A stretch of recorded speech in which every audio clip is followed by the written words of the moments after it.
नमस्कार। आज एक बहुत ही महत्वपूर्ण प्रेस वार्ता में आए सभी मीडिया कर्मियों का, प्रेस के साथियों का, बंधुओं का मैं स्वागत करती हूँ, अभिनंदन करती हूँ और इस्तकबाल करती हूँ। सौभाग्य है कि बार बार ऐतिहासिक सदाकत आश्रम में आकर प्रेस के साथियों से मुखातिब होने का, अपने मन की बात कहने का मौका मिलता है। पर आज छात्रों के मन की बात करेंगे। इस देश के नौजवान, इस देश के युवा, इस देश के बच्चों के मन की बात करेंगे। और इसीलिए आज अपनी प्रेस वार्ता में फैज अहमद फैज की एक नज्म है, उसकी कुछ पंक्तियों के साथ युवा शक्ति का आह्वान करते हुए करना चाहती हूँ। नज्म तो बड़ी है, तराना, लेकिन उसकी कुछ पंक्तियां हैं जो मैं समझती हूँ कि तत्कालीन परिस्थिति पे बहुत ही सटीक है। तो फैज लिखते हैं कि ए खाक नशीनो उठ बैठो, ए खाक नशीनो उठ बैठो, वो वक्त करीब आ पहुंचा है जब तख्त उछाले जाएंगे, जब ताज गिराए जाएंगे। अब टूट गिरेंगी जंजीरें, अब जिंदानों की खैर नहीं, जो दरिया झूम के उठे हैं तिनकों से न टाले जाएंगे। तो ऐसा है कि तानाशाह डरा हुआ है। तानाशाह को लगता है कि वो जितना अन्याय करे, जितना अत्याचार करे, जितना जुल्म सितम ढालेगा, कोई छू तक नहीं करेगा। लेकिन अभी तो तानाशाह डरा हुआ है। और तानाशाह जब डरता है, जब वो खौफजदा होता है, जब वो भयाक्रांत होता है, तो वो और ज्यादा खतरनाक हो जाता है। वो और जुल्म सितम करता है, और अत्याचार करता है, और अन्याय करता है। और उस अत्याचार को हमने 2 दिन पहले जंतर मंतर पर देखा। हमने देखा कि इस देश के बच्चों के साथ कितनी हिंसा, कितनी बर्बरता, कितनी लाठियां भांजी गई।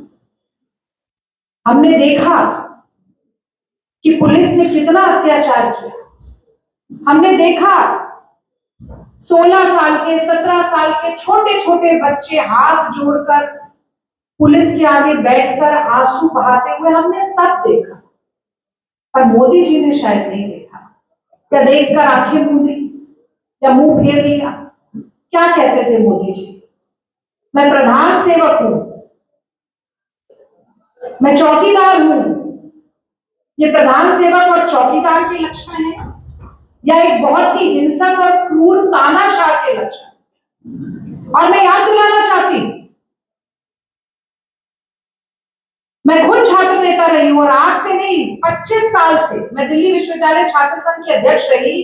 25 साल से मैं ये बात मानती हूं कि छात्र शक्ति राष्ट्र शक्ति होती है। जो इस देश का नौजवान है, युवा है, वो इस देश का भविष्य है, देश का कल है।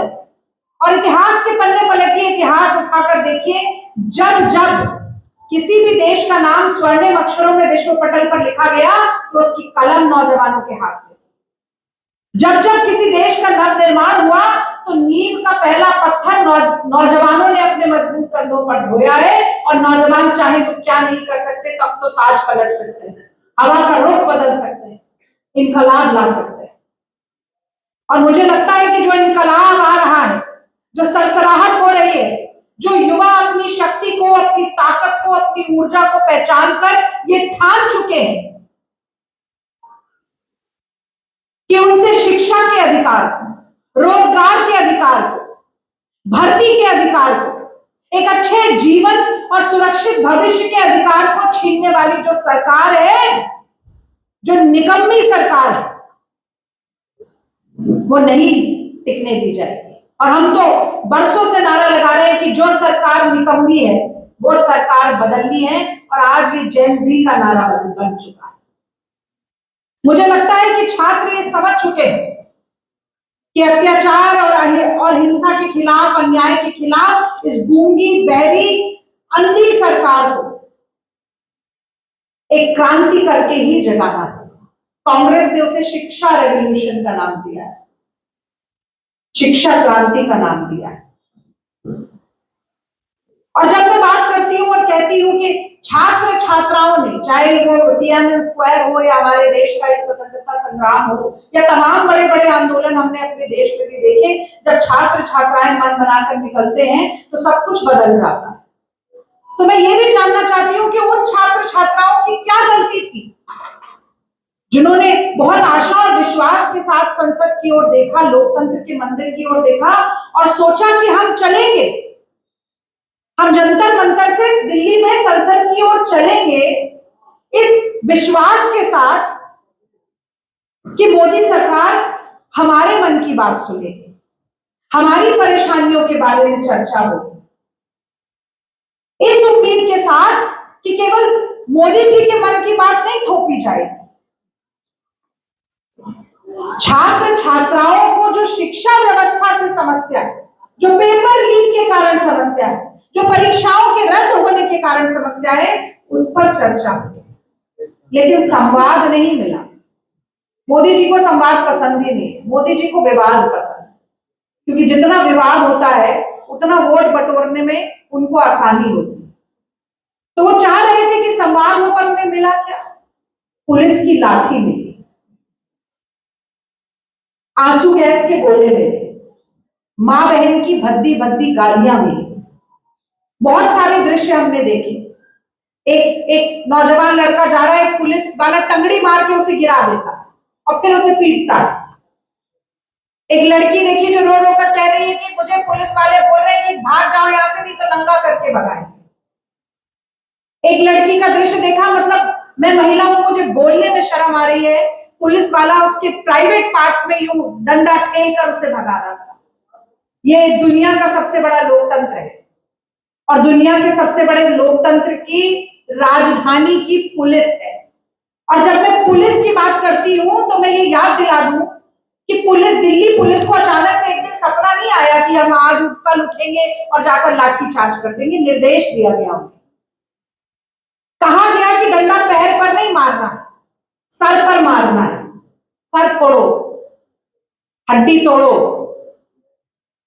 कपड़े फाड़ो, बहरा कर दो, आंसू गैस के गोले छोड़ो, किसी को नहीं बख्शो, देखो मत कि कोई छोटा बच्चा है, कोई महिला है, कोई लड़की है, कोई बुजुर्ग है, जो मिले मारो। और ये निर्देश इस देश की गृह मंत्रालय ने दिया है, अमित शाह ने दिया है।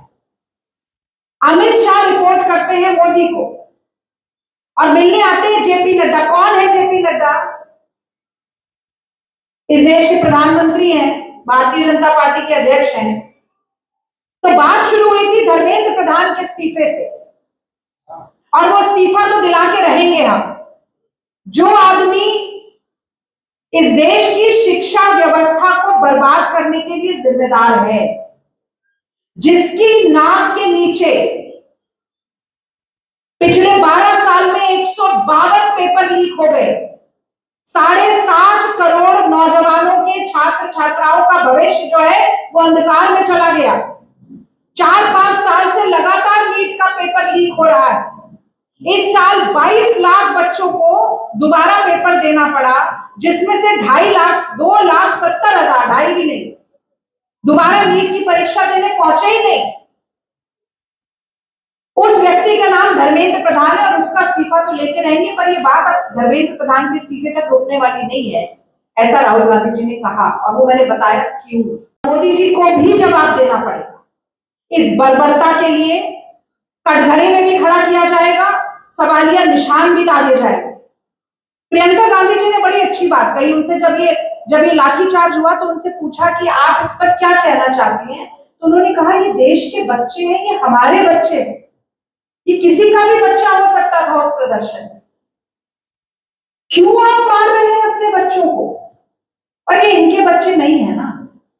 अब मोदी जी से तो हम पूछेंगे नहीं, और धर्मेंद्र प्रधान जी, अमित शाह जी, नितिन नवीन जी, ओम बिरला जी, अगर आपके बच्चे उस प्रदर्शन में होते और उनके साथ ऐसी नृशंसता होती तो आप क्या करते? दिल्ली के अपने सिंहासन पर बैठकर पुलिस को निर्देश देते रहते कि मार डालो, कोई बचना नहीं चाहिए? मतलब मोदी जी का दिल का सीना चाहे कितने ही इंच का हो, पर उसके अंदर धड़कता हुआ दिल तो नहीं है। इस देश के बच्चों, इस देश के नौजवानों के लिए, इस देश के भविष्य के लिए धड़कता हुआ दिल मोदी जी के पास नहीं है, इनमें से किसी के पास नहीं है। इनके बच्चे विदेश में पढ़ रहे हैं, हमारे बच्चे या तो डंडे खा रहे हैं पुलिस के, या जय श्री राम करते हुए सांप्रदायिकता और धार्मिक उन्माद में झोंके जा रहे हैं। ये इस देश की सच्चाई है। और भी बहुत सारी बातें, पर सबसे पहले मैं कहना चाहती हूं कि कल का दिन बहुत ऐतिहासिक था, और इसलिए ऐतिहासिक था कि आने वाले समय में पुश्ते याद करें कि जब पेपर लीक के चलते, रद्द परीक्षाओं के चलते, अनियमितताओं के चलते संगठित माफिया पेपर लीक जो कराता है उसके राज में, जब बेरोजगारी चरम पर है, जब प्राइवेटाइजेशन चरम पर है, जब शिक्षा का संघीकरण चरम पर है, जब फीस आसमान को छू रही है, चरम पर है, तो इस देश में एक नेता था जो उठा और उसने कहा मैं हार नहीं मानूंगा, और बार बार उसे रोकने की कोशिश की। पर कल आपको याद होगा, कन्याकुमारी से कश्मीर तक भी चले थे राहुल गांधी मोहब्बत के फेविकोल से देश को जोड़ने के लिए। और कल प्रियंका गांधी जी ने, खड़गे जी ने, राहुल गांधी जी ने यह ठाना कि हम मोदी जी के घर तक कूच करेंगे, हम चलकर जाएंगे, बैठेंगे, धरना देंगे और कहेंगे कि आपको बाहर आना होगा, जवाब देना होगा, मुंह पर ताला लगाने से काम नहीं चलेगा। इस देश के नौजवानों के भविष्य का सवाल, और यह एहसास दिलाया मोदी सरकार को कि ये देश मोदी सरकार की लाठियों की गूंज से नहीं चलेगा, ये देश युवा छात्रों की गूंज से चलेगा, नौजवानों की गूंज से चलेगा, युवाओं की गूंज से चलेगा। उनके साथ भी बदसलूकी होगी, कल किसने नहीं देखा वीडियो, पर मैं ये भी जानती हूं कि एक एक नारा जो वहां गूंजा, जो प्रियंका गांधी जी ने भी लगाया, बस से जाते हुए लगाया, जब गिरफ्तारी हो गई तब लगाया, वो सदियों तक लोगों के जहन में रहेगा, उनके मन में भी गूंजेगा। तो राहुल गांधी चले 4-5 मांग को लेकर, उन्होंने कहा कि सबसे पहले तो पुलिस की बर्बरता की जिम्मेदारी तय हो, एक स्वतंत्र जांच हो, किसने निर्देश दिया, क्यों निर्देश दिया, धर्मेंद्र प्रधान का इस्तीफा हो, छात्रों की जो समस्याएं हैं वो चाहे शिक्षा व्यवस्था से जुड़ी हो, पेपर लीक से जुड़ी हो, या उनके साथ जो नृशंसता हुई उससे जुड़ी हो, इस पर संसद में संवाद हो, बातचीत हो। और आप जानते हैं, जब राहुल गांधी जी ने स्पीकर से कहा कल कि विपक्ष चाहता है कि संसद में चर्चा कीजिए, तो इस देश के स्पीकर कहते हैं अरे मुझे तो जाके पहले सरकार से परमिशन लेनी हो। स्पीकर देश का कह रहा है कि मैं तो सरकार से पूछूंगा, अगर सरकार कहेगी तो चर्चा कराऊंगा, नहीं तो नहीं कराऊंगा। ये सारे पिट्ठुओं को बिठाकर देश के लोकतंत्र का, संवैधानिक ढांचे का पूरे तरीके से सत्यानाश करने का काम नरेंद्र मोदी जी ने किया है। अब मैं थोड़ा सा छात्रों की गूंज पर जरूर बोलना चाहती हूं। तो देखिए, ये कवायद हम शुरू हुई नीट पेपर लीक से, और मैंने आपको बताया कि कितने लाख बच्चों का भविष्य बर्बाद हुआ, लेकिन ये भी नहीं भूलना चाहिए कि 22 बच्चों की जान भी गई, और जिसका जवान जहान बच्चा चला जाता है उसे कितनी पीड़ा होती है, ये आप और हम तो इसकी कल्पना भी नहीं कर सकते। राहुल जी का देहरादून वाला कार्यक्रम अगर आपने देखा हो, उसमें रिया कुमारी के पिताजी आए, और जानते हैं उन्होंने क्या कहा? पहले तो उन्होंने राहुल जी से कहा कि आप संसद में सवाल उठाइए, बच्चों के साथ गलत हुआ, किसी और के साथ ना। पर दूसरी बात जो उन्होंने कही, तो मेरी भी आंखों में आंसू, अगर मुझे लगता है जिसने वो वीडियो देखा होगा वो अभिभावक जरूर रोया होगा। उन्होंने कहा इस्तीफा मत दीजिए मोदी जी, धर्मेंद्र प्रधान जी, हमारे बच्चे जो मरे हैं उनको श्रद्धांजलि तो दे दीजिए, 22 बच्चों की जान चली गई तो शब्द तो बोल दीजिए। ये हाल है सरकार का, इतनी संवेदन शून्य, इतनी निष्ठुर सरकार है कि 22 बच्चे मर गए। और आप जानते हैं जब ये आत्महत्या चल रही थी तो मोदी जी क्या कर रहे थे? मोदी जी विदेश में, इटली में मेलेनी जी को मेलेडी खिला रहे थे। फिर G7 के समिट में हाहाखीखी कर रहे थे और तथाकथित रूप से देश के खुद को ही घोषित कर लिया, लॉन्गेस्ट सर्विंग प्राइम मिनिस्टर होने पर पीठ थपथपा रहे थे कि 11 बजे मुझे ट्रंप ने फोन करके बधाई दी, जब इस देश के बच्चे मर रहे थे, आत्महत्या कर रहे थे। और लोकतंत्र का चौथा स्तंभ होने के नाते मुझे लगता है आपकी भी उतनी जिम्मेदारी है, क्योंकि ये आज किसी और के बच्चे के साथ हुआ है, कल सबके बच्चों के साथ होगा। अब ये किसी राजनीतिक दल की लड़ाई नहीं है, ये बच्चों के लिए लड़ाई है। कोटा में, अब मैं 2-3 बातें जल्दी से कहती हूँ। कोटा में सबसे पहले छात्रों की गूंज के कार्यक्रम का आयोजन किया जाना है, और जब किया जाना था, कोटा केवल राजस्थान का एक शहर नहीं है, वो देश के सारे बच्चे जो कॉम्पिटिटिव एग्जाम्स में बैठते हैं और सपना देखते हैं चमचमाता हुआ, उनके सपनों का शहर है। और क्या किया जाता है, पूरा ताम साम दाम दंड भेद लगाकर मोदी सरकार, अरे मोदी जी सरकार आपकी राजस्थान में, सरकार आपकी देश में, यहाँ तक कि कोटा उन्हीं ओम बिरला का शहर है जिनके बारे में मैंने अभी बात की, जो सरकार से पूछ के संवाद करवाते हैं।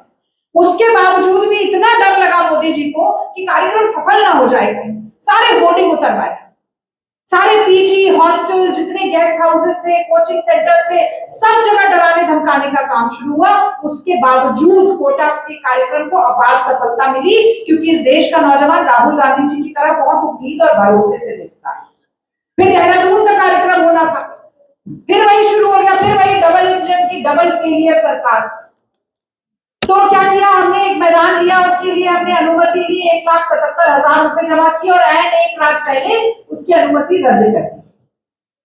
पर झमाझम बारिश में, आंधी में, तूफान में लाखों बच्चे आए, जितने परिसर में खड़े थे उतने ही परिसर के बाहर भी खड़े थे राहुल गांधी को सुनने के लिए, और इसलिए भी कि ये एक नेता है जो प्लेटफॉर्म दे रहा है स्टूडेंट्स को बोलने के लिए कि आप आओ, आप बोलो, आप बताओ क्या परेशानी है, आप बताओ कैसे निदान होगा। और यही पटना के गया जी का एक लड़का देहरादून में राहुल जी के साथ खड़े होकर उसने संवाद किया और ये बताया, मैं तो दिल्ली विश्वविद्यालय में मेरी ग्रेजुएशन हुई, पोस्ट ग्रेजुएशन हुई, लॉ किया, मैंने वहां से पीएचडी की। बिहार के इतने मेधावी छात्र जो कॉम्पिटिटिव एग्जाम्स की तैयारी करते हैं, सब वही रहते हैं, वही ग्रेजुएशन करते हैं, वही पढ़ रहे होते हैं, वही हॉस्टल्स में। यहाँ तक कि जब मैं चुनाव लड़ती थी तो नॉर्थ कैंपस के जो हॉस्टल्स थे वो तो पूरा बिहार के छात्रों की यूनियन उसमें चलती। हमने देखा है कि कैसे माँ बाप अपनी महत्वाकांक्षाओं को, अपनी उम्मीदों को, अपनी जरूरतों को सिकोड़कर बच्चों को भेजते हैं, जमीनें गिरवी रखकर, जेवर गिरवी रखकर, बहुत सारे संसाधनों को बेचकर कि हमारा बच्चा पढ़ लिख सके। और क्या होता है, बहरहाल कोटा देहरादून का कार्यक्रम बहुत शानदार हुआ, पर कांग्रेस पार्टी ने कहा कि हम इसको जंतर मंतर कोटा या देहरादून तक सीमित नहीं रखें, हमें देशव्यापी आंदोलन बनाना चाहते हैं। हम चाहते हैं कि विकेंद्रीय तरीके से हम हर बड़े शहर में पहुंचे, हर बड़े जहां पर कोचिंग सेंटर चल रहे हैं, जहां छात्र स्टूडेंट हब है। पहले 28 प्रदेशों में, 28 शहरों में बड़ी प्रेस वार्ता हुई, मैं भी विजयवाड़ा गई थी, छात्रों की गूंज की प्रेस वार्ता। राहुल गांधी जी ने जो किया उसके साथ एनएसयूआई और यूथ कांग्रेस ने 85 कार्यक्रम किए, 47 डिग्री की गर्मी में वाटर कैनन की बौछार हुई, लाठियां भांजी गई, फिर आंसू गैस छोड़ी गई, बहुत सारे हमारे पदाधिकारी बहरे हो गए, जो बहुत फोर्स से पानी चलता है ना, मास्क भी फट जाता है, कईयों के कान में इतनी तेज दिया कि कान के पर्दे पूरे 100% डैमेज हो गए। पर न झुकी एनएसयूआई यूथ कांग्रेस, न रुकी, करते रहे लगातार प्रदर्शन। और आज जब हम यहाँ पर हैं तो हमारे साथ साथ 120 और जगहों पर देश के कोने कोने में छात्रों की गूंज की प्रेस वार्ता हो गई। जैसे ही प्रेस वार्ता समाप्त होगी, विलंब हुआ, किस हिंसा के कारण विलंब हुआ ये भी आप जानते हैं, उस पर भी हम बाद में बात करेंगे। पर 120 जगह पर ये प्रेस वार्ता हो रही है। जैसे ये खत्म होगी तो पटना में 3 हॉस्टल्स में, मिंटो हॉस्टल, न्यूटन हॉस्टल और कल्याण हॉस्टल, छात्रों की गूंज का छात्र संवाद यानी कि स्टूडेंट इंटरेक्शन प्रोग्राम होगा। और जैसे पटना में हो रहा है, देश में 120 जगह और भी हो रहा है। और जब वो छात्र संवाद खत्म होगा तो ये जो 22 बच्चे हमारे बीच में नहीं रहे हैं उनको श्रद्धांजलि देने के लिए, और हर वो बच्चा जो पीड़ित है, न सिर्फ जंतर मंतर पे लाठियों, वो तो है ही, बहुत से बच्चे हैं जिनका मन व्यथित है, जो अब सोच रहे हैं कि मुझे देना ही नहीं कॉम्पिटिटिव एग्जाम, मैं करना ही नहीं चाहता हूं। उन सबको ये विश्वास दिलाने के लिए, आश्वस्त करने के लिए कि हम कंधे से कंधा और कदम से कदम मिलाकर पूरे देश में आपके साथ खड़े हैं। एक मशाल जुलूस भी निकाला जाएगा, आज हम भी निकालेंगे करीब 7 बजे, 6:30 7 बजे कारगिल चौक पर। तो मैं ये भी अनुरोध करूंगी कि आप लोग आए और उसे भी कवरेज दें। और बस आखिरी 2 बात मैं और कहना चाहती हूँ। कई बार क्या होता है कि उलट बांसी हो जाती है, जो आपको लगता है कि आप दूसरे के लिए जाल बिछा रहे हैं, उसमें आप खुद ही फंस जाते हैं। तो हुआ यूं कि मोदी जी को लगा कि हर बार जैसे लीपापोती करते हैं, इस बार भी लीपापोती हो जाएगी। देश के छात्रों ने हर जगह आंदोलन किया, रोजगार के लिए, तमाम चीजों के लिए। जब एनडीए बैन की मांग की तो मोदी जी ने कहा कि एनडीए बैन रहने दो, टेलीग्राम को बैन कर दो। किया था ना कुछ दिन के लिए, टेलीग्राम बैन कर दो, लीपापोती कर दो। जब ये कहा कि धर्मेंद्र प्रधान का इस्तीफा चाहिए तो मोदी जी ने कहा वो सीबीएसई के कुछ अफसरों का तबादला कर दो, लीपापोती हो जाएगी, तबादला हो। उन्हें लगा कि एक स्ट्रैटेजिक समस्या के लिए उसकी जड़ तक जाने के बजाय ऊपर से बैंडेड चिपका दो और निदान हो जाए। पर बहुत समय तक जब घाव होता है ना और आप जबरदस्ती कुछ उसका इलाज नहीं करते और उसके ऊपर कुछ लीपापोती कर देते तो वो नासूर बन जाता है ना। और जब वो नासूर बन जाता है तो वो आपकी दुखती रग हो जाता है, वो तथा धधकता रहता है, जीना मुश्किल कर देता है।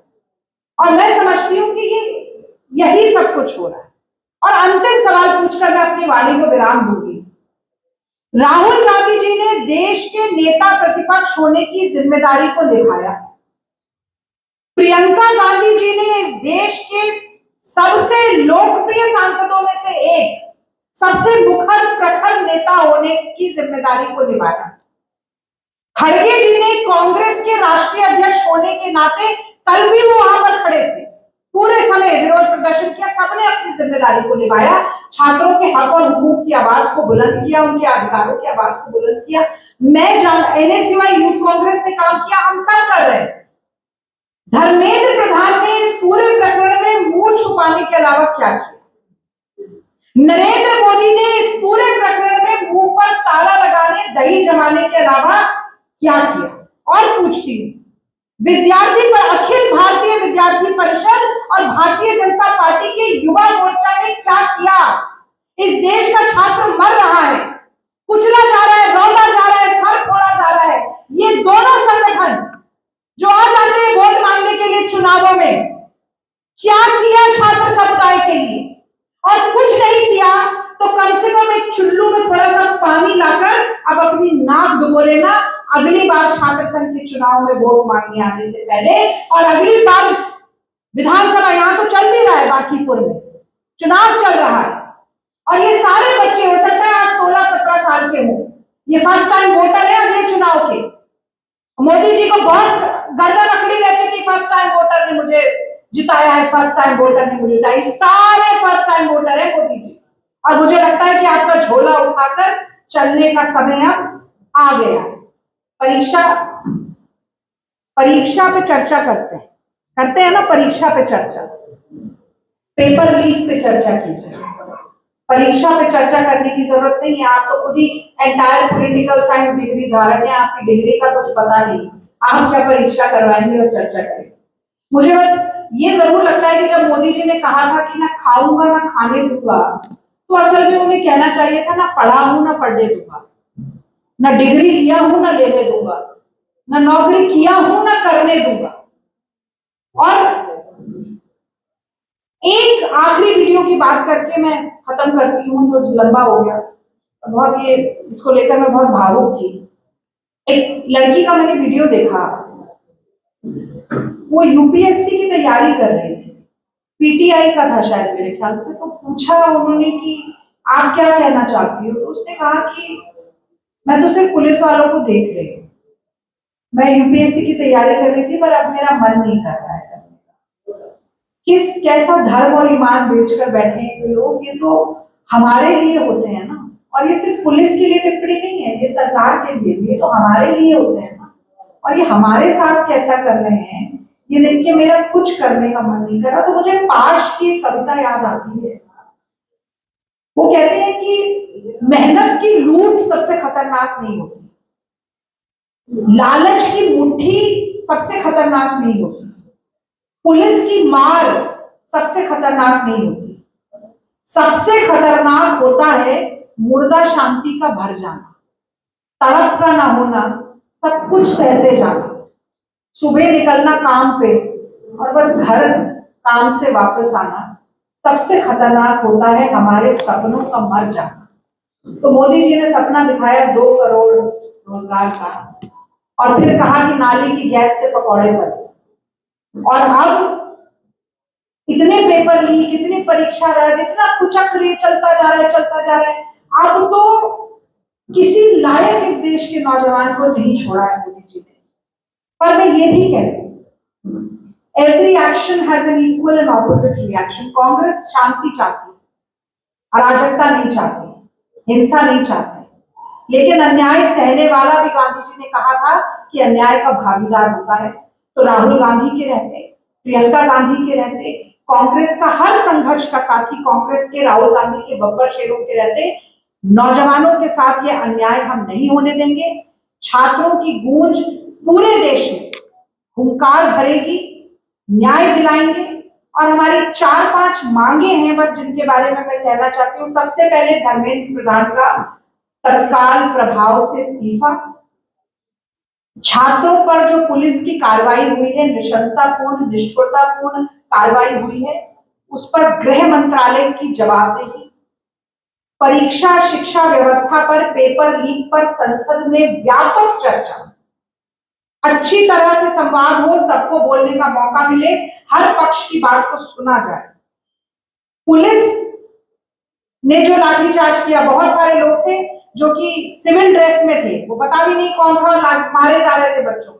तो एक स्वतंत्र जांच होनी चाहिए, एनटीए को भंग करना चाहिए, और सबसे महत्वपूर्ण एक वार्षिक कैलेंडर हो, एनुअल कैलेंडर, उसमें जो आप तिथि निर्धारित करते हैं परीक्षा की, उस तिथि पर परीक्षा हो, समय रहते उस परीक्षा का नतीजा आए, और जिस तरीके से परीक्षा का कैलेंडर हो वैसे ही एक भर्ती का कैलेंडर हो। ऐसा नहीं होना चाहिए कि एक भर्ती हुई नहीं, दूसरी परीक्षा आ गई, और ये निरंतरता, एक विशियस सर्कल जो कहा जाता है, कुचक्र जो कहा जाता है, वो चलता रहे। तो आपने मेरी बात को बहुत धैर्य से सुना, आपका बहुत बहुत धन्यवाद।